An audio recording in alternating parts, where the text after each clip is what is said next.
Balayage Pamali relies on something called a flexion moment imparted to the neck to do damage. An average man's neck can withstand about a 140 foot-pound flexion moment. Beyond that, soft tissue and even vertebrae can be crushed. By bringing your weight down fast, this move could easily deliver twice that amount of force. And it wouldn't just end a fight, it could leave your... By bending the elbow across the fulcrum of your hips, you're subjecting the weak joint to the leverage of two strong forces.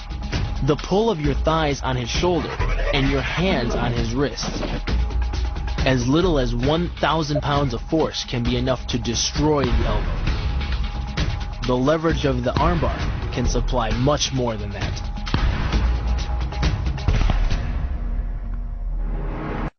You use the strength of your legs to maintain your dominant position while you secure the choke. Just a few pounds of pressure on the collar of his gi is enough to reduce the blood flow to the brain to a trickle and end the match. Hold this move for 10 seconds and the fighter will black out. Hold it just a bit longer and he's dead. The sacrifice throw is a simple lesson in conservation of energy. The stronger the opponent attacks, the further he gets thrown. It works like a catapult, where your opponent's momentum supplies the counterweight. The faster he's going, the further he's going to fly, and the harder he's going to land. The throw works just like a crowbar, where your leg is the lever and your hip is the fulcrum. The trick is positioning your body in just the right place. If you're just an inch off the placement of your thigh and hip, the amount of energy needed to throw an opponent can more than double, but performed correctly, Uchimata requires almost no energy, yet it can deliver up to 5,000 pounds of force. If it weren't for the mat, a throw like Uchimata would be enough to cause serious injury or even paralysis. Because it swings through such a wide arc, the wrist is moving at speeds of up to 43 miles per hour. And since the radius doesn't deflect or compress nearly as much as a fist, it can deliver a staggering blow, like being hit with an axe handle or a baseball bat. To demonstrate the power of the Kote Uchi, Shinjo Sensei did something incredible. I'm gonna go over there.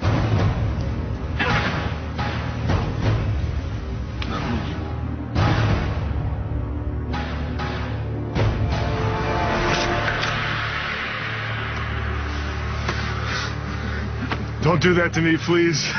Look at that. That's crazy.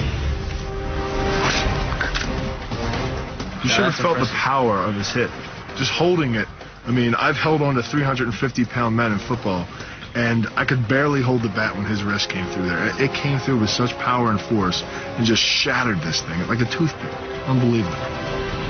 In a fight, this move could easily generate enough force to crush the soft tissue of an... But the key is rotating your fist 180 degrees right before it strikes the intended target. The twisting snap of the arm maximizes the speed of the punch and magnifies the force of the blow by concentrating the impact on the first two knuckles of your hand. Done correctly, it can deliver as much energy as a bowling ball dropped from the top of a house, more than enough to cause soft tissue damage or break a rib. The block works by taking the opponent's blow at an angle, which deflects the energy of the blow away from the vulnerable torso. The harder you block, the further his blow will be deflected, and the more open he'll be to a counter-strike. Because the area of impact is focused on a small part of the foot, it magnifies the force of the blow, making it capable of dropping 1,000 pounds of force on your head. It's like getting whacked in the head with a Louisville slugger. The kick's power comes from the snap of the knee. The snap is created when the quadricep, the largest muscle in the body, contracts and pulls the tendon connecting to the foot over the knee. Using the knee as a pulley, the strength of the quad is enough to accelerate your foot to speeds close to 30 miles per hour.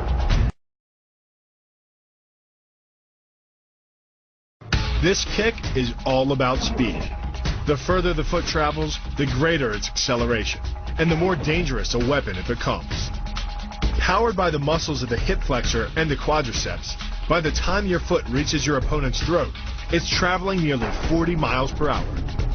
That type of speed yields over 1,000 pounds of force, enough to puncture the Adam's apple and crush your windpipe. The power of the takedown is derived from the simple mechanical advantage you hold over your opponent. By wrapping up his striking leg at the upper thigh, you've placed your opponent in what's called conditional stability. If he remains stationary, he could technically maintain his balance indefinitely.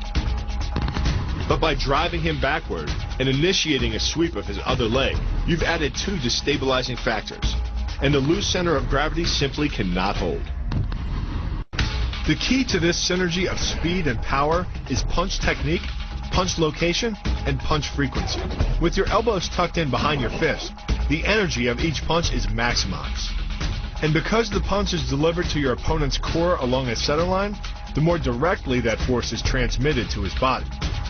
The effect is similar to that of continually slamming a battering ram against a door. No matter how strong, it can only sustain so many blows before it collapses. During the disarm is basically a judo wrist lock and uses many of the same principles. By pulling your attacker forward as you turn, he loses his balance, giving you control of his wrist. The barrel of the gun then becomes a lever, allowing you to take the gun. Because you are using the muscles of your torso, which can deliver up to 10 times more force than the muscles of the wrist, the disarm works against an opponent who is much stronger than you.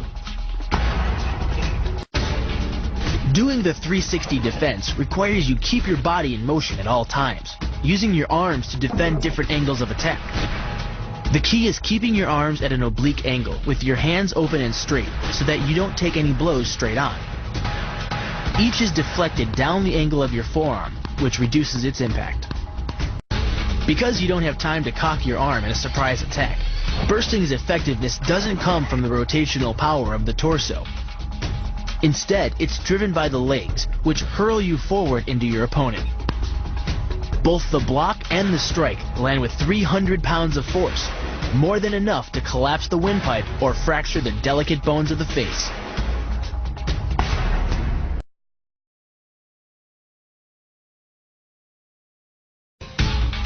But the real damage from the knee bar doesn't come from gravity. It comes from leverage. Once the knee is locked, your hips act like a fulcrum, and his leg acts like a lever, multiplying any force you apply. So even though the ligaments and tendons around the knee can sustain 1,700 newtons of force, the knee bar can load a lot more than that, enough to completely destroy the joint. By taking control of your opponent's leg, you turn his hip into a pivot point. And there are two forces being imparted about the pivot point, one by the arm above and one by the sweep below. These forces act as a couple, resulting in your opponent's rotation that slams him right to the deck. And given the speed of rotation and the force of gravity, that impact could cause permanent injury. The key to the reap is to get your opponent's center of mass outside his stability zone. To do that, the Marine pushes his opponent at a location above the center of mass, while using his sweeping leg to create a tripping point, which is below his opponent's center of mass. Once the loss of stability has occurred, gravity does the work, and the damage. On the ground and on his back, your opponent is now vulnerable to any number of finishing strikes. Working much like a nutcracker, your forearm and biceps apply pressure to your opponent's carotid arteries. Located on either side of the trachea, these two arteries are the only way to get blood to the brain. It can take less pressure than squeezing an orange to stop the flow of blood to the arteries. And with no blood flow, the brain shuts down almost instantly. Fight over. It's only 5 to 8 seconds and they're knocked out. And as soon as you release it, the blood will come back to their head. We don't teach air chokes in the Marine Corps because it's like a 15 to 20 seconds for actually air choke to actually take effect, whereas a blood choke is quick and fast.